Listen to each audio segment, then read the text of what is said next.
I'm Ian Mattison, and I'm an ex-Freemason. I joined in 1973, and I left in the early 90s because I was forced to, for circumstances which I won't go into at this particular stage. And in that meantime as well, I became a devout Christian, which I felt was completely against the Masonic world that I was in previously. Well, hang on, let's start there, Ian, because the Freemasons were very, very strongly will say that someone who's part of any religion can be, whether it's Muslim, Jewish, or maybe even none, can all join Freemasons, and all are tolerated and accepted in the craft. Of course, that's what they will say, and that's what's one of the messages that I've got.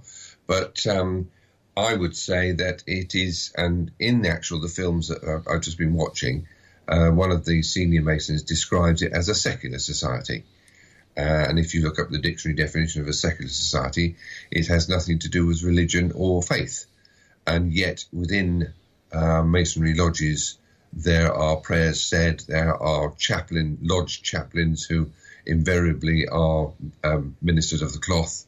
The term God is invoked, and in English lodges especially, the various oaths are taken on what they call the volume of the sacred law, which is in fact the Holy Bible. Oh, that's interesting, isn't it? I mean, how can it be secular with all that stuff to do with God? I absolutely agree with you, and it's one of the things, but that's the point I wanted to look at this programme. I've seen other programmes about Freemasonry. I've read lots of books about Freemasons, from Freemasons and from ex-Freemasons, and it is at odds. And what I was hoping to see with this programme Inside Freemasonry, which they declare they're going to lift the veil of secrecy, in their words, on the programme, I was hoping that they actually then would do just that. But of course, once again, there's been the obfuscation. It doesn't show it at all, and you don't get any more idea of what's going on with the obligations of Freemasonry or their secrets, even despite the 3 programmes I've seen so far. OK, well, one of the tricks of the media is you don't know what they're not telling you. So when you were watching it, what did you feel was not being shown, and what was missing from the Inside Freemasonry view they were giving us? Well, they say lifting the veil of secrecy. Well, no, that would immediately tell you that they're actually going to reveal the secrets, which they don't. They go along with, they show a first degree ceremony up to a point where they close the doors and say, of course, the remainder of this ceremony must remain private. And they do that in a couple of the other episodes as well, which shows that they actually do not go there. What they actually do is give you a couple of sentences and a couple of words from some of the more benign and drama-led narrative, which actually makes no difference to the whole thing. But it gives you an idea that if this is what it's about, it seems very, very calm, benign. And to the outsider thinking, well, that seems okay. Well, now you've been through these initiation rituals, these rites, or whatever you want to call them. What for you were the difficult parts of it, or the things that they weren't showing us on Sky TV? Well, the original obligation that one takes is quite frightening, quite sinister. Which you only find out afterwards, because, they do mention it very quickly. There's a mention of you actually have a blindfold in so that you don't see what's going on until you get in there. And one chap actually does say, and of course they place a noose around your neck, but then they don't deal with that anymore. They then go on to say, well, you have to bare your left breast to show you're not a woman, which is actually was rather amusing from my point of view, because that's never been told to me. And, of course, if you want to check that out, you can go and see the co-Freemasonry people in Surbiton who admit men and women. And I can't really see a ceremony going along with a woman to show her left breast. Now, all these things you're talking about, you're talking about a noose, a blindfold, you're talking about the bare breast. And actually, when they have the bare breast, there's also a point of a sharp knife put next to you. Now, this kind of comes across as a death threat. Do you think when people go into rehearsing these rituals, get prepared for them, that they realise this is what's happening? You don't. You are completely. And it states so in the thing that the candidate does not know what's going on until he gets in there. The better for him to realise what's happening when you get there. So you get prepared by somebody outside the lodge, where, as you say, your breast is bared, your left knee is made bare as well, and you're blindfolded. And once you've had a blindfold, a noose is placed around your neck. What actually happens is when you get inside the door, a sharp-pointed dagger is placed against your left breast and taken away immediately. They quietly ask you, did you feel anything? And, of course, if you do feel anything, then, yes, you do say so. And only later on, when the blindfold is taken off, when you're more than halfway through your ceremony, is it explained to you as to why this happened. And I'm a reasonable ritualist myself at one time. So actually, I can tell you that one of the explanations of the poignard, as it's called, is that to tell you that if I was decided that I wanted to find out about Freemasonry, and when the door opened, blindfold or not, I rushed in to see what was going on, then I would have been accessory to my own death by stabbing. And equally, if I then tried to escape, the mason holding the rope would have pulled it tight, and I would have been accessory to my own death by strangling. And this is only found out when you take the obligation a little bit further down the line. So, yes, it's only afterwards when you realise what you've said. Of course, you can't get out of that. It's like Hotel California. You can check out any time you like, but you can never leave. Sounds like the European Union. I'm not sure. Anyhow, look, what is the point of having a death threat? Because that's what these various symbols effectively are. And I can imagine, I've seen bits of film myself of one ritual where the guy was actually trembling who was being initiated. Absolutely. If you don't realise what you're going to... And if you were told beforehand, oh, by the way, when you go in, this is going to happen to you, you're going to be threatened with death if you... And the idea of death is that you will not reveal the secrets of Freemasonry ever in your life, ever again, etc. It's not like the old school board days when I cross my heart and hope to die sort of stuff. This is something fairly, very, very real to you, because they want to preserve the secrets of Masonry. And you are then obligated to say you would rather suffer death than reveal those secrets. And that goes right through to the third degree. The third program that was on just last Monday deals with the third degree, and they say it is the most moving of all the ceremonies, etc. But what it actually does, besides dealing with the mythical life of a chap called Hiram Abiff, he died in the narrative. He died as a result of not giving up the secrets of Masonry to those who wanted it. And he would rather die than give them up. And that's exactly in the narrative what he did. And the third degree ceremony is to remind you of what he did, as to remind you not to do it yourself. So you are stuck with this sword of Damocles over your head of not giving away the secrets upon pain of death. And you would rather suffer death than give them out. Now, what sort of obligation is that? If you knew what it was going to be before you went in, would you go in? Now, I know you were actually forced out of Freemasonry. Do you think that there has been changes in Freemasonry over the last, say, 40 or 50 years? Because for a long time, people felt it was something actually quite good, a kind of speakeasy place where you could go in and speak your mind, where it might be difficult to do that outside. Have you seen a kind of change in Freemasonry in your lifetime? Well, as I left, as I say, you're quite right. I've been out of the thing 20-odd years or so. And there are bound to be some changes within it. There were changes even within my lifetime whilst in it. Because when I took the obligation, the wording of the obligation to be killed in various ways agreed upon was very much a part of the ritual. But it was changed, I believe, in the 1980s to actually say, here's the penalty. However, there is a more traditional penalty. And the traditional penalty, or the more relevant penalty, is probably even worse, in my opinion, than dying. Well, how do you mean? What can be worse than that? Exactly. And this is what I thought. And when I'd left it all, and when I sat down for some quiet times, then I really did think, what is worse? Because the obligation says to you, if you don't die, here's and I'll quote, a more effective penalty of being a perjured individual, void of all moral worth, and totally unfit to be a member of any society who prize honour and virtue above the external advantages of rank and fortune. In other words, it's a living hell. It's be like almost being shunned by all your friends and close people who are close to you. And I've met it in the last few years when people have either found out I'm a Mason or discovered or thought I might be, or in fact there was one chap who actually sat in a public restaurant and was chatting to me. I'd known him for about a year or so, and said to me, "Oh, you'd make a good Mason. Why don't you join?" And I thought it was quite funny for him to ask me that. He then tried to proceed to tell me the various handshakes and bits and pieces to do with it, which I thought was quite amusing. But technically, he's not supposed to do that, or even really not.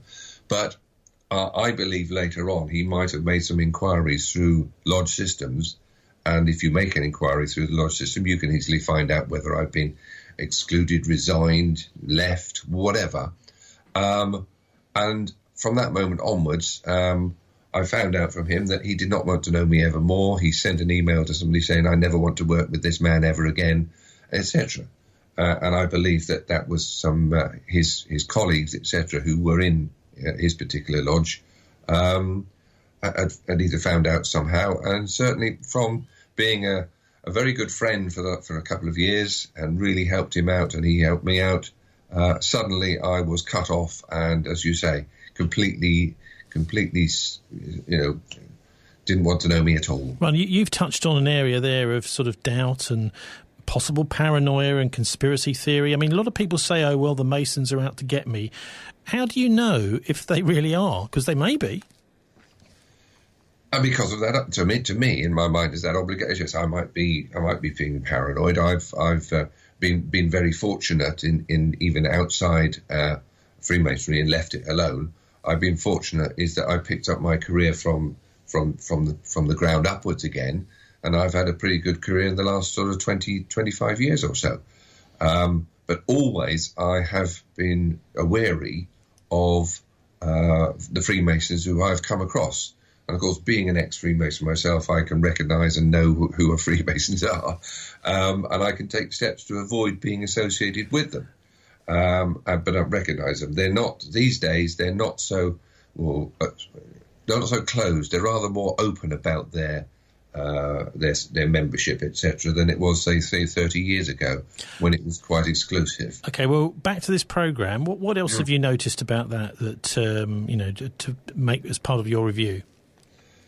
Well, they pride themselves on. They said that they're a very good charitable society. They've got fantastic. There's the Grand Masonic Charity, and there was people on the programme sort of preening away, saying what a lovely group we are. We raise money every year. They quoted that they raised 20 million in 2015, and 5 million went to non-Masonic charities, and making themselves out to be that there. Now, there's lots of other charitable institutions, every bit as good as them.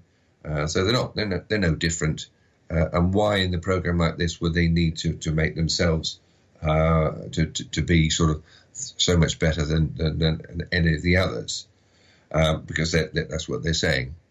However, what I actually will tell you is that within the lodge, when you pay your annual dues or your membership fees, like I don't know how many clubs you may belong to, tennis club or cricket or whatever, you pay a membership fee, and as long as you pay your membership fee, you're in it.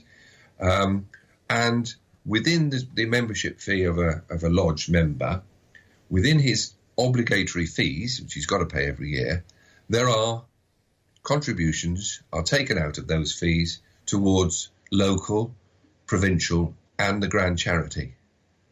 So automatically, I'm making a payment to charity through my dues. So that's no wonder that the charities are raised. Okay, there's other events going on, like fundraising events and dinners and things like that. But generally, through the dues, one is paying an obligatory amount of money to charity. And in my opinion, if I want to give to charity, that's purely my voluntary contribution. That's what I want to pay if I wish to support any particular one. In this way, they ensure that their charity is always funded by the members. And I just think that's not quite how I would like to go about doing it. Well, it doesn't sound quite like charity, does it? Charity is a sort of voluntary gift, and this seems like it's a sort of slice of your membership, which is definitely got to go to that charity. It doesn't sound very voluntary to me. Also, Ian, I mean, I have to ask, you as a former Freemason, seeing this programme, is there anything, I mean, say you were Rupert Murdoch commissioning this programme for Sky, what sort of demands would you be making about what should be in there? Well, if I think that, I mean, it depends, actually, if whoever's commissioning the programme, is that person a Freemason? Because if I commission a programme as a Freemason, I would want the programme to make my organisation appear very benign and worth joining and appeal to lots of people. So I would leave out a lot of the secrets and obligations and other things which are hidden within the thing that would make people think twice about joining. And all the programmes I've seen so far have been just that. So my first thought is this being commissioned by a Freemason or not? If it wasn't commissioned by a Freemason, or if I was to commission one, then I would like to see everything open and above. All the obligations open, if it's okay for people to say they are an honourable society, ancient and honourable, as they say, then why not show everything and then let the people decide? So there's no balanced view. These programmes so far seem to be quite a good advert for joining Freemasonry. Maybe it is an advert. Maybe they should be paying rather than Rupert Murdoch paying them. Also, I mean, one of the things that quite controversially is used is a human skull, I understand, in some of the initiations. Have they shown that on this programme so far? Yeah, they show a human skull, and the human skull, the skull and crossbones is shown in the third degree ceremony, because it's all to do. And there's a sort of a makeshift grave, or in some lodges there's an actual coffin for the body to be lowered into. That's you, the candidate, the body, and this is to reflect on your mortality.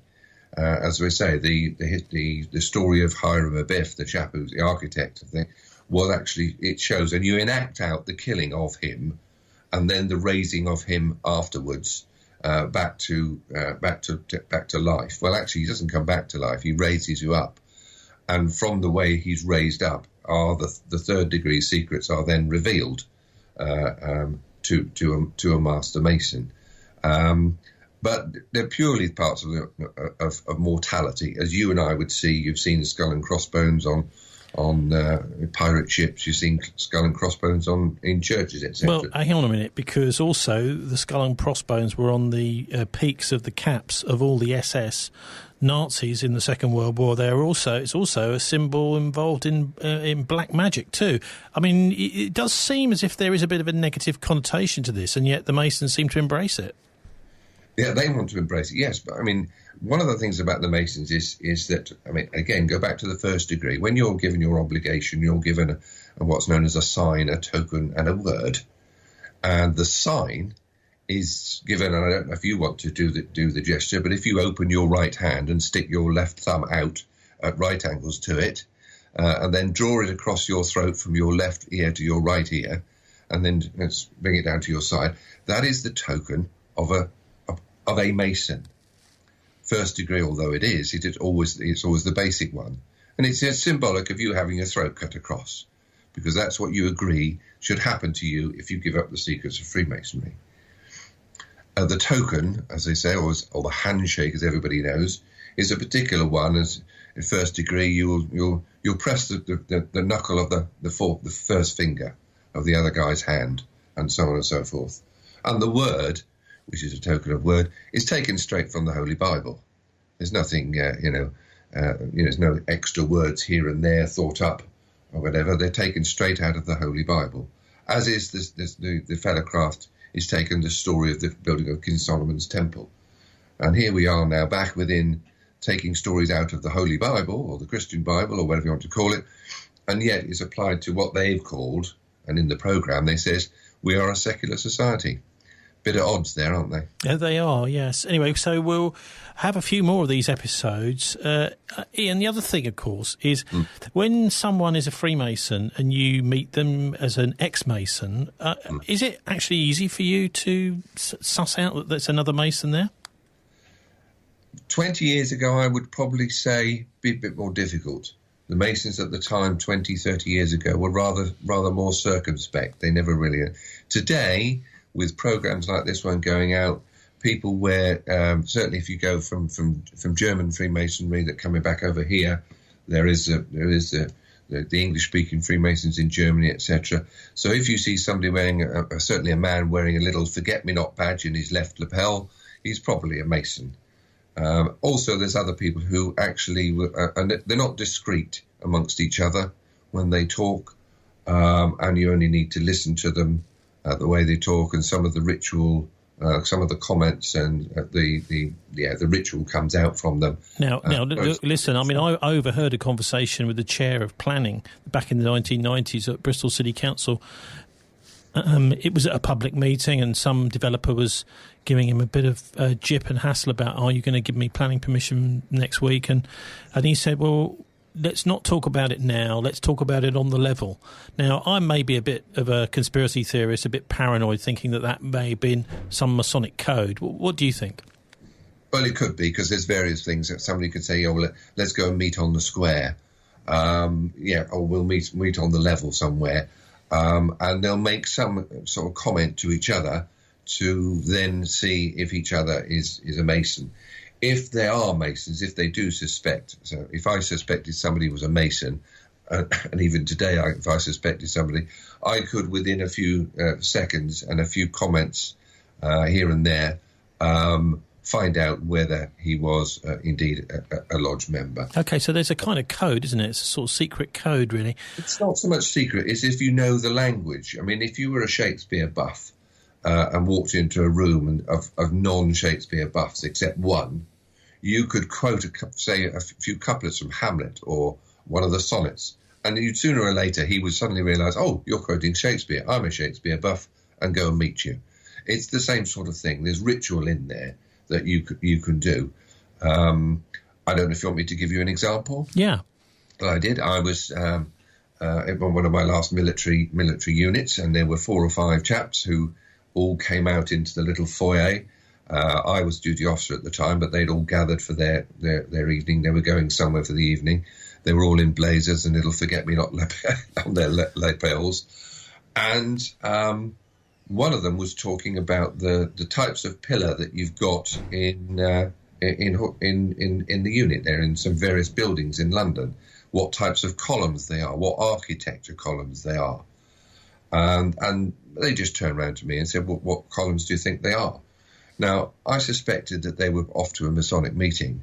So I actually just turned around and said to them, well, the type of architecture could either be Doric or, I think, Corinthian composite or Roman. Now, that's the exact order that you use in one of the rituals in Freemasonry, in one of the degree ceremonies, when you talk to somebody. And, of course, immediately somebody picked that up. Why did I say it in that order? I said, well, that's just the order I thought of. I'm a whiz kid on architecture. But he could see him is sort of, oh, hold on a minute, was that suspicious? Now, I knew from that moment, yes, that's where they were going. They were going to some meeting or other. And now, I mean, another thing is there are different types of, there's things like the Royal Arch, there's things like Mark Masonry, Royal Arch, Mariners. There's lots of different branches once you've gone through your kind of initial 3 degrees. What do you make of all those? And have they explained any of that in this so-called Inside Freemasonry programme on Sky on Monday evenings? Not so far. All they've dealt with is the initiation ceremony of a new Mason, but they've also then showed some provincial meeting and some meeting to do with the quarterly communication of Grand Lodge. And believe you me, I've been able to attend only one quarterly communication of Grand Lodge in my whole lifetime as a Freemason, and that was 20 odd years before it finished. you don't get to go to these meetings. So why they show them on this program to give people an idea that you can get up there is nobody's business. Well, I suppose it's the idea is to get people enthusiastic. It sounds, again, like it's a bit of an advert. Yeah, it's very, very much. I don't know if they're going to, on the next, to deal with the next sets up. I was a member of the Holy, what's called Chapter Lodge, which is the Holy Royal Arch Chapter of Jerusalem, to give it its full title. Mark Masonry is an offshoot from the second degree, and it's a different offshoot. There are different rituals that you will have. They haven't mentioned at all in this program. There's the Scottish Rite, there's the Emulation Rite, there's the Swedish Rite, etc. And I've been in Freemasonry lodges in both UK and Germany. I've attended German-speaking lodges as well as English-speaking lodges. And for also a society that prides itself on being a brotherhood, and you call yourself brother, therefore you're equal, no matter, even though you've got a Masonic rank, that also does not gel at all with my experience. It's not equal. There are lodges dedicated to schools, colleges, regiments, and even ethnic groups. There's a lodge in London that's purely for Jewish Masons only. But also there's a lodge in Germany called Freimarischer Order, which actually does not admit Jews. Oh, right. So if you're Jewish, you can't join that lot. Absolutely. What do you make of these different branches then? I mean, what's the point of having a completely different branch of Freemasonry? One of the things that, even as a young boy or whatever it is, that we all used to know, if we knew a secret against somebody, didn't we? If we knew a secret and others didn't, we were like one up, weren't we? We were one up the step. And this is sort of gone into the adult version. When you first go into Freemasonry, you get your first degree, you get the secrets of that degree, and you're told there's the next one up. There's the next one up. And that's all this extension is the next one up. It almost sounds like it's an infinite number of different secrets that you've got to then try and attain. Yes, absolutely. You've got it just in one. It's attaining those degrees, attaining those levels in which you want to achieve. The higher up more you achieve those levels, the better the Mason you're supposed to be. And of course, you will get them promoted within rank, and you will be able to wear lots of fancy and nice regalia, which is shown on one of the episodes. There's a very large provincial grand meeting in Bolton Wanderers Football Club, in which this whole province has a very big ladies' night, but they all attend the ladies' night in their full regalia. And I've never seen that before. I've never been to a ladies' night where I've worn my regalia. It's normally just going into a hotel somewhere. It's like a dinner dance with your ladies, and you just have to be lodge members. But in this one, everybody's wearing their regalia to show what rank they are. And it's quite sad to see that in this meeting is a young man who's a fellow craft Freemason, and he's a second degree, and he wears a sort of fairly plain white apron with two little blue rosettes on them. And he does say in the program that at this meeting he felt sort of quite humble that there was all these people, all this fancy regalia, and he felt a little bit humble because of his fairly plain one. And I maintain, as I watched it, my thoughts to myself were, well, all these people are wandering around looking good, showing their rank, and it's meant to be that way. And if he felt a little bit underwhelmed by it all and not quite fitting at the time, that he was meant to. Well, that's right. I mean, I suppose, and also to encourage him to, climb the ladder, as they say. Also, I mean, how many degrees are there? Each degree is a different ritual. How many altogether? Well, you can go up. I mean, and it's mainly in the US, etc. That then there's people. I've met them and I've seen their business cards. Where on the top right-hand corner you've got 33 and a degree sign at the top, the little circle. And the 33rd degree Mason is supposed to be the highest. But I'm sure that when you get to 33 degrees, I'm sure somebody will turn around and say, "Oh, by the way, here's another one."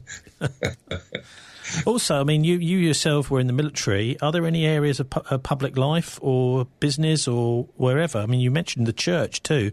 I'm assuming that's the Church of England, not necessarily Catholics. Or, are there any areas where you think that Freemasons are particularly there are quite a lot of Masons in that profession?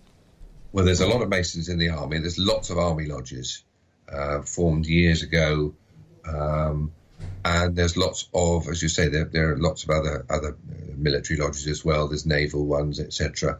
And I mean, of course, over a number of years, I haven't heard anything over the last 20 years of various papal bulls from the Pope condemning Freemasonry, and in fact, at one stage, excommunicating Freemasons who are Catholics. And I don't know if that's been rescinded or not, but I suspect not. It's still there. So, and also, I mean, I attended a lodge in Germany at one stage where the director of ceremonies himself was a Muslim, and on the same pedestal as the Holy Bible for the more Christian type of entering Freemason, next to him was the Quran, in case there was a member who came in from Islam, and he would have to give his obligation on the Quran. Now, the other thing here is, I mean, I can remember going to visit the Masonic halls here in Bristol. They didn't want to call it a temple, but it certainly was a temple when you go in there. They had two there. There's one which has got the kind of checkerboard carpet and various columns. Then there was what they called a Royal Arch temple, and it was all completely no windows, and they conducted ceremonies just with the light of one candle. But the thing that struck me was that one of the guys who was there just as a kind of gopher was one of the chief magistrates in Bristol. And it does bother me that potentially you've got sort of, a rank of somebody could be much higher in Freemasonry, and they could be within Freemasonry actually telling what the people who, the outside society think are the most important. They could be telling them what to do. What do you make of this whole idea of rank inside and outside Masonry? And once you're in Masonry, it doesn't matter really where you've come from or what happens. Yes, you will be you could rise to the rank of a worshipful master and be the head of the particular lodge. And to the left and right of you, let's say the military, I could have been a captain as a worshipful master. Whereas to the left and right of me are wardens who are, one's a colonel, one's a brigadier. There are, as you say, in other walks of life, somebody could be a judge, etc. But that only applies within the lodge, or supposed to be.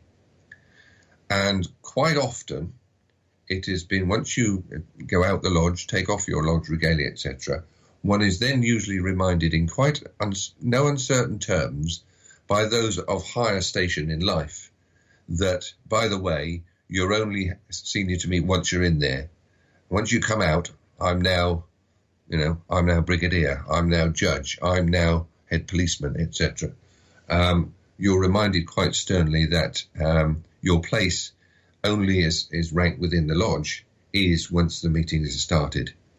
So, there is different ways of doing it. Within the army, I certainly know that they would not, and they have made sure that no Lance Corporal makes it to worshipful master while there's a few officers present, etc. No. And what are the roles of the wardens? Because we've got here in Bristol, we've got this Society of Merchant Venturers who were, the families formed that, who were behind the trip of John Cabot in 1497, I think it was, discovered North America and Newfoundland and a couple of trips, and then sent a whole load of people afterwards who were really responsible for genocide of the Native Americans afterwards. But the Society of Merchant Venturers, they have a master, they have a senior warden who will be the master next year, and they also have a junior warden who's going to be the master in 2 years' time as part of the Merchant Venturers. So I wonder, does that actually reflect what goes on within Freemasonry as well? And what's the role of the wardens and the master?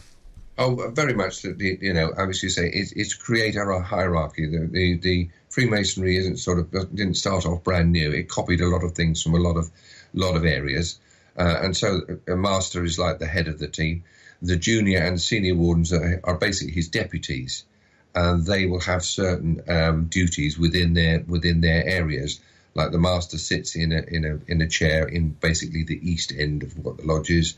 The senior warden is at the west, and the junior warden is in the south. And so they have little areas to look after. They have little duties to perform within the ritual. But basically, it's just a hierarchy of producing your little cabal of who's in charge within the lodge. The merciful master first, the junior wardens. Then you have deacons, people who lead people around.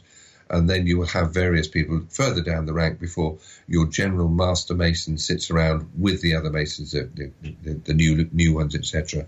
And the past masters, the old and bold, the people who've been through it, will sit at the top end and look down their glasses at you to make sure you young people get it right, and they look over you like sort of just looking over to make sure that it all works. There's no great secret to the fact that, I mean, it's other societies, open and above board societies that you might know, will have the same sort of hierarchy. Well, I can't say that the merchant venturers are open and above board. They're extremely secretive. I mean, for example, they're constituted under a royal charter, so they don't have to file any accounts at Company's House or anything like that. So nobody really knows how much money they've got, how much shareholdings, investments and that sort of thing, bearer bonds. They could have foreign investments in tax havens, Swiss bank accounts. Nobody knows what they've got, you know, and they've been there for hundreds of years. There are other societies like the ancient antediluvian order of the Buffaloes. I don't know if you've heard of them. They're quite an open bunch, but their lodges are formed around the same thing: wardens, masters, etc. So it's just a form of hierarchy. They've got special duties to perform within the ritual, within a particular degree. Ritual ceremonies.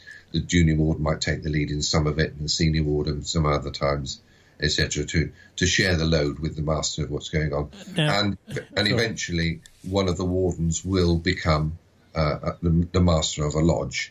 And one of the conditions of being a master is that you have to have served in the office of warden at least once in your career. Does the warden have any kind of duties or jobs outside the lodge? Or, when the lodge isn't actually meeting? Not really. The main once the lodge is finished and when it gets to the main workload, it is devolved upon the secretary, the treasurer, and the master. But the master will call together his wardens as a committee when they have new members to vet. Oh, okay. And what about when you start to do something to upset the master of the lodge? Is it likely that you might get a knock on the door? It can happen, and telephone calls, etc. Yes, if you're not particularly good at what you've done, or if you've had a time where you haven't learned the ritual very well, etc., then yes, a quiet word in the corner or a visit by the one of the senior brethren of the lodge, could well come around and visit you, talk to you, meet you somewhere for a drink.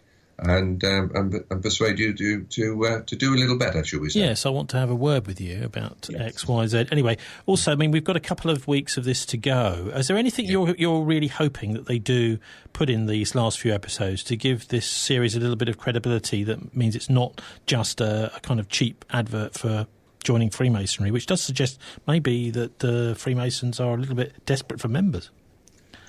Well, I think when you say that last, desperate for members, if you do go and have a look at it all, when you have a look at these ceremonies, and I'm not sure whether they are genuine ceremonies or they've been stage managed for the film, because a lot of them, if you have a look at them, there's actually not many people attending the lodge. There is one chap who is becoming a master of a lodge after about 5 years only of being in Freemasonry. Now, it took me 20 years to actually get up to becoming a master of a lodge. That's because I moved around, etc. But I didn't feel as though I had any experience to do that earlier than that particular time. And if you take it, the fact that you would normally spend 1 year in one of the positions, then if after 4 or 5 years you're suddenly finding yourself to be master of a lodge, that also suggests to me that perhaps the membership isn't quite as large as it should be. And maybe, I don't know, I'm not looking for anything in these next 2 episodes beyond craft masonry, and I don't see that they're going to. But certainly if they haven't shown any of these secrets and they do say so on the programs. The door is closed now, and the rest of the ceremony must remain private. And then the door closes, and then cut the film, and then the next thing the door opens, and everybody says well done, and to everybody else. I don't see that's going to change in these next 2 episodes, but I look forward to seeing them so I can get an overall view of the whole thing. But at the moment, it seems to be, as you quite rightly, perhaps it's a bit of an advert for it. It's also been pegged on this whole thing of it's 300 years since the beginning of Freemasonry. What are your thoughts? I mean, most people, I think, at least most of the books on Freemasonry, like The Brotherhood by, I'm not sure who wrote that, but anyway, Martin Short as well, Inside the Brotherhood, say that there was something very similar to Freemasonry around long before that. What's your thoughts on that particular issue of, is it really 300 years since this craft suddenly appeared out of nowhere? Well, actually, it is 1717. I studied the history of it all as well once I got into it. And in 1717, various members of sort of lodges that met locally or met in areas decided to get together, and there were 2 sections of them, and they separated for quite a number of years before they came together to be the United Grand Lodge of England. They met in one group met in one of the pubs in London, and another group met in another pub in London, but eventually they came together. But to start with, it was quite disjointed. Freemasonry is taking its lead, going right back to 1717, because that's when the earliest details appear. But for 30, 40, maybe 50 years or so, it was quite disjointed.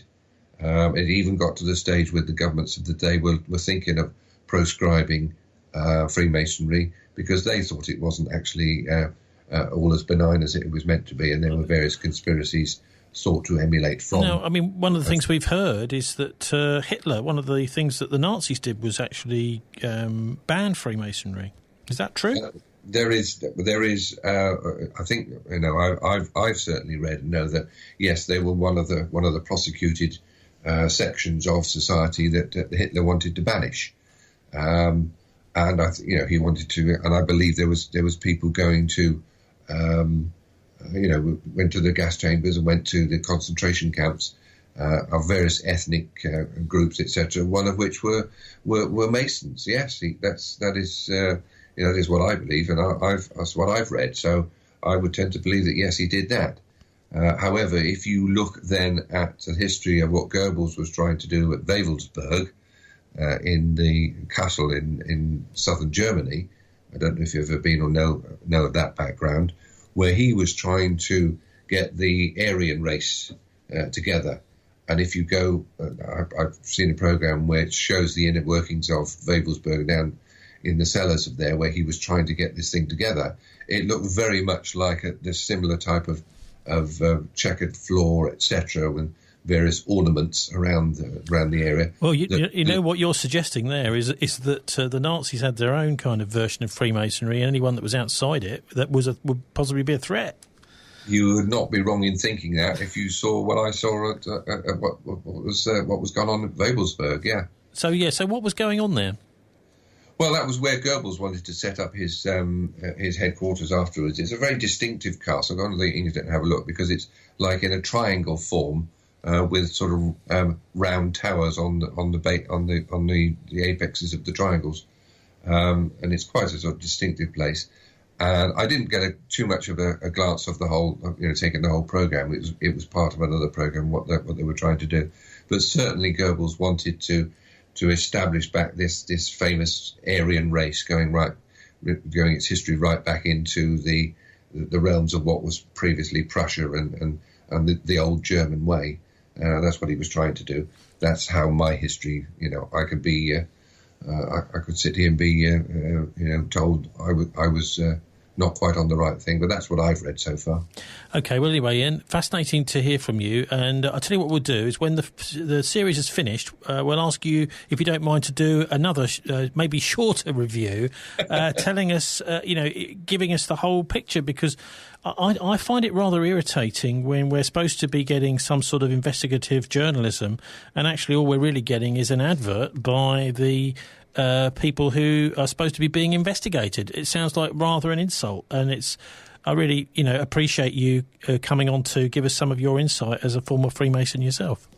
Yeah, thanks very much, Tony. As I say, what I've gained from this lot is that, and I've spoken to you before, of one of the things that, in order to produce a balance, if they want to really know what's going on, then they ought to speak to somebody who can tell them what's going on, and perhaps they ought to put that on film and then give the idea of people. Then they can make up their minds properly.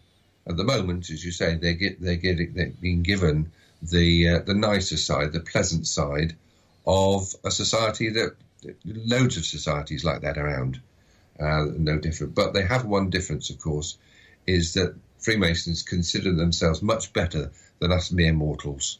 And they're told that, and I was told that at my initiation, when I was given the token or grip of a Freemason, and I could use it to distinguish a Mason, and I would also be distinguished from the rest of the world.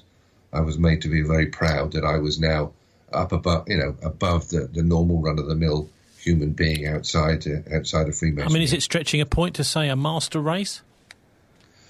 It might be stretching a point to do that.